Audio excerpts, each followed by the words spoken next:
Hello folks, I'm Dean with Dean's Woodworking. Welcome to the shop. Y'all come on in and make yourself comfortable. Today we're going to answer a few questions, do a little shop update. Let's start with some questions.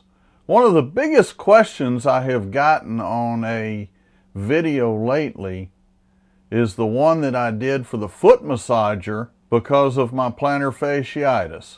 Wanting to know, did it work? Does it work? I'm super happy to say that it helped tremendously. Now, it didn't resolve my problems. Yeah, I ended up going to the doctor and getting a shot in that foot, which I recommend avoiding if you can. Not necessarily a really pleasant experience. But anyway, back to the foot massager.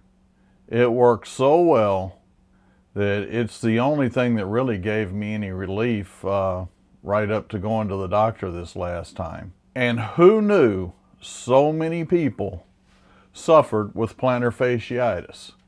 I mean, I had it once before in my right foot. It was no big deal, really. You know, didn't pay much attention to it. A couple of weeks and it was done. Little did I know that that's not the real experience or the experience most folks have. If you have problems with that, don't hesitate to make you one of those things. It absolutely helped me, and I would recommend any wood turner making themselves one because I think it might help you if you have those issues. The second biggest question I get is, where do you get that?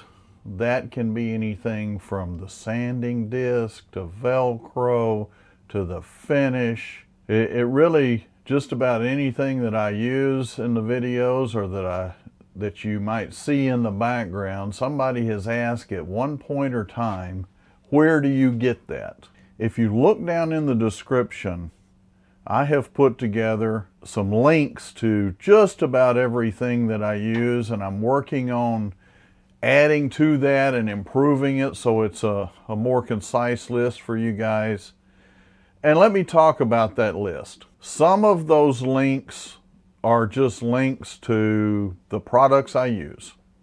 I get no benefit if you click on that link and you go buy something, and that's fine. I'm recommending that product because I recommend that product and I use it. Some of those links are affiliate links, and especially the Amazon links are going to be affiliate links. So let me explain what that does. If you click on one of the affiliate links and you go in and you buy that product, or you buy any other product in the next 24 hours from Amazon, then I will get a small commission. We're talking about a couple of % on average. So it's not a tremendous amount of money. It costs you nothing extra to click on those links. You get the same price as if you just went straight to Amazon.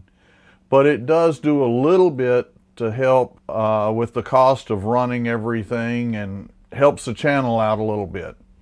So if you want to support the channel and you really don't want any money coming out of your pocket, you can click on those links, and then anything you purchase within the next 24 hours, I will get a small commission on. And thank you for those folks that have done that. And I just thought that it might be a good idea to explain that. It's stated in the description, but also to let you folks know that those links are down there. So if you see something that you want to know where I got it, chances are it's probably in those links. If it's not, absolutely ask me and I will get it there. Did you guys ever notice those air compressors know exactly when to come on, especially when you don't want them to? That's what just happened there. So we'll go ahead and continue. Hopefully that helped with where do you get it, and we'll continue to grow that list. One of the other big videos I got, as far as just a ton of questions, is the respirator and the air supply for that. I think I covered in there that I had bought this helmet some time back. When I bought that helmet, my intention was to hook up air from my compressor, and I found out through research that that just wasn't safe. And speaking of safe and your lungs, especially to you new turners out there, make sure you're doing something. Wear a mask, wear a respirator, do something to protect your lungs. You don't want to wait until you've got a couple of pounds of sawdust wedged in your lungs to find out that it's a bad thing. So do make that important and make that a priority.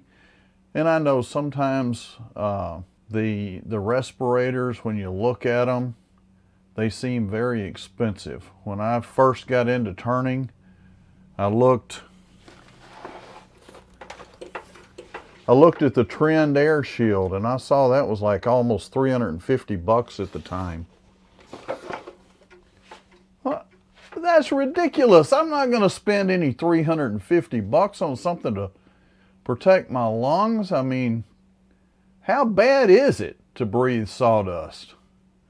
That's just ignorance speaking, because it's bad. It's not a good thing at all. You got to realize when your nose is getting all that gunk and crap in it, a lot of that's getting past your nose and going right into your lungs where it stays, okay? So be safe, and be safe in every aspect of your wood turning. I get so many questions on safety and what to do and what not to do. And guys, number one thing I can tell you, protect your face. Number two, protect your lungs. You know, something flying off the lathe, if you're standing directly in line, your harm factor goes way up. One step over and you reduce the chance of an accident tremendously. So just remember that.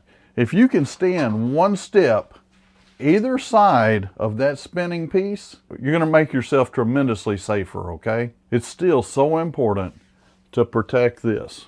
You may not think you're all that pretty, but your loved ones do.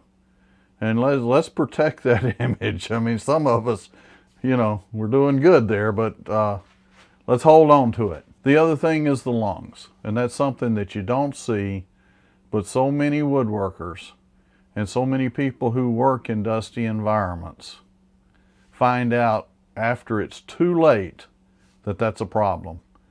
Make sure that's not you. Take care of yourself, protect yourself, and be safe.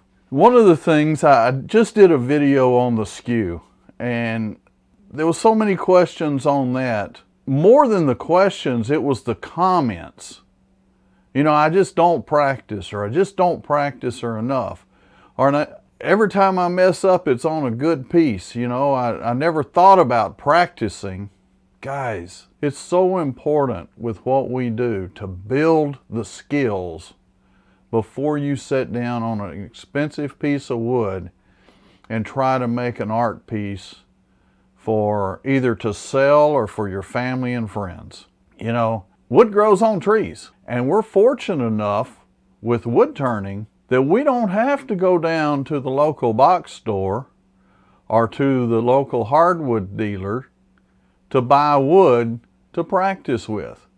We can literally put just about any old piece of wood on the lathe, as long as you're inspecting it and making sure it's safe, and start turning. And why not practice on something that costs you nothing? So I'm going to encourage everybody, before you go out and start the next big project, put a piece of wood on the lathe, make some shavings. Besides being extremely enjoyable, it's just a good skill builder just to sit there and work with your bowl gouge, work with your skew. You hadn't picked up a spindle gouge in a little while? Go in there and work with those tools and see exactly how they're working, how they're behaving, and most of all, how you're doing. Because most of us, we don't get near as much time on the lathe as we'd like to. I mean, I don't know about you guys, but I envy those professionals that get on the lathe and turn something every day, because if I can get a few days a week out here in the shop, I think I am doing great. One more side effect of the air supply was the audio, and really the reason that I started doing the air supply was specifically to help with the audio. I mean, I just showed you guys the Trend Air Shield that I have here. Love the thing. Got nothing bad to say about it. Would highly encourage any of you, if you don't have one, go get one. It's compact. It's a single unit. You have no wires, no hoses, no nothing going to you. I can't recommend it highly enough. The only problem for me was that the fan in it was being picked up by the microphone. So it was affecting my audio. And I'll be the first to tell you guys, I am no audio engineer or anything like that. I know very little to nothing about audio as far as coming out on video or anything like that. I've had to go in and read and watch videos and do research and learn the little bit that I do know, and I'm not saying that's a lot, but I knew I didn't like what I was hearing. So by fixing this other system that allowed me to reduce that fan noise, is the audio perfect? No, it's not. It probably never will be perfect. I mean, we're in a wood shop, okay? We're going to have a lathe running. We're going to have all kinds of noises behind us and everything. No, it's not going to be crisp Hollywood sound coming through, but I want to improve it. I want it as good as I can possibly make it for you folks. One other thing, I've had a couple of folks that asked me questions and they were just absolutely blown away that I took the time to answer their question. Guys, I'm just me. I'm just a normal guy, just like you are. If you've got a question, ask it. I'll answer it.